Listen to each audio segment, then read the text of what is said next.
as I said, I was going to show you my aromatherapy cupboard that contains more or less everything I've got, apart from the wild muddle of stuff that's on my table. These are the bottles that I've introduced you to already. This is the base, beeswax and coconut. It's all gone solid again, as you can see. And that lives up there. My mortar, sturdy mortar for incense making, grinding up resins and that type of stuff. One lovely bottle of a Cistus distillate. I don't know if that's a word really. It's a Labdanum Absolute, and it just stands here because I love it's just a wonderful smell. The rock rose. And aroma lamp, that you put water in the top and a tea light in the bottom, and you can use that to, vaporize oils in all sorts of ways. So I said I wasn't religious. Well, maybe not. There's always Marys everywhere in wherever I go. So there's another one here. This is basically, as you can see, my collection. Those are all my basic ingredients that I have, where this part over here has the dilutions. So for example, this is one easy one to pick. I don't know, you won't be able to read this, but it says vetiver. This is actually a couple of drops of vetiver oil in a lavender, like I described earlier.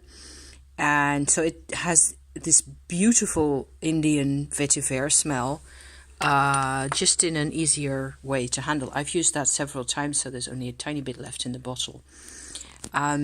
This is an interesting ingredient. This is an amber attar, so this is also a herbal mixture in sandalwood, just like the other two attars that I mentioned. And I think it's not here anymore because I used it all. I made a dilution of that as well. This is an interesting product as well. This is Tolu Balm. You can see that it's a bit spotted at the top. See, that's just from actually using this. If I open this up, I won't be able to open this up with one hand, but it's almost like an Absolute. Very syrupy, very dark stuff, and that is actually a form or a product that has a bit of alcohol in it to make it somehow possible to use, because there's other Tolu balms in here somewhere normally. I'm not quite sure, can't see it now.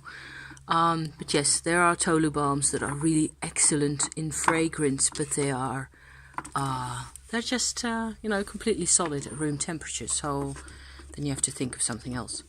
Anyway, herbal oils, carrot, that's the one that I couldn't think of, Tagetes. I will have to look up the name and stick it in the description of the video, the last video, and I'll put it in here as well, because I still don't know the English name. I know it, but I can't think of the name. And so on and so forth. Patchouli, galbanum is another type of carrot oil. I've still got all these bottles. They're just amazing. Clove, cinnamon, and extremely strong. What this is, I don't know at the moment. I just have to open it up and smell it. And down here, all sorts of baggies and boxes of resins. My sage, just, like so. Quite familiar.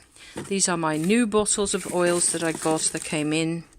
So there's another attar that I just fished out, attar shamama, and all those.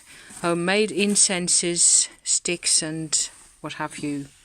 And down there, this is all my incense making kit. So that contains all the wood powders in several different types, the little planks and the mixing bowls, and all the resins in the larger quantities, the Palo Santo resin, the myrrh, the church incense and all those. And this big thing next to me here, this is my bag that I use for keeping and actually storing, drying my mugwort. So I will try and fish some out for you. I have to push you sideways so I can pull out a stick of the mugwort. That's what that looks like. So we will go mugwort harvesting probably in the end of June somewhere, around the solstice, because that's the best time. You want the plants, they grow up to about 2 meters high, 1.5 to 2 meters. And you want the plants actually before they go into flower, and preferably I think around the full moon or just before would be the best time to harvest them. That's and this is a big cotton bag that I made that I can stick all those immense long sticks in. And let me see if I can get a stick out. See, that's what that looks like. So this is a stick that has hardly any leaves left. It used to be full of grey leaves like that, those pointy, sharp-edged little leaves. And it is completely for free. You can harvest tons of this stuff.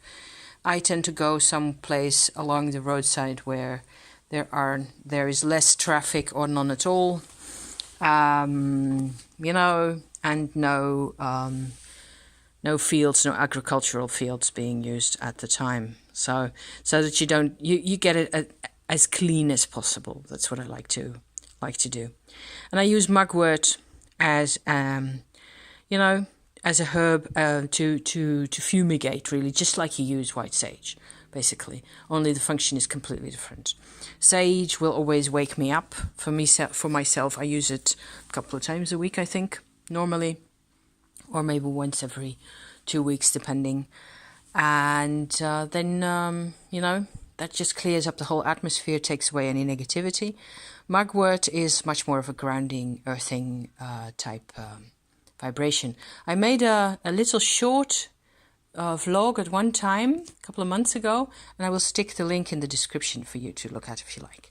Thank you for watching my witching cupboard. This is as close to the real witchcraft as I get, I think. Anyway, just, you know, my space. Thank you for watching, guys, and see you soon.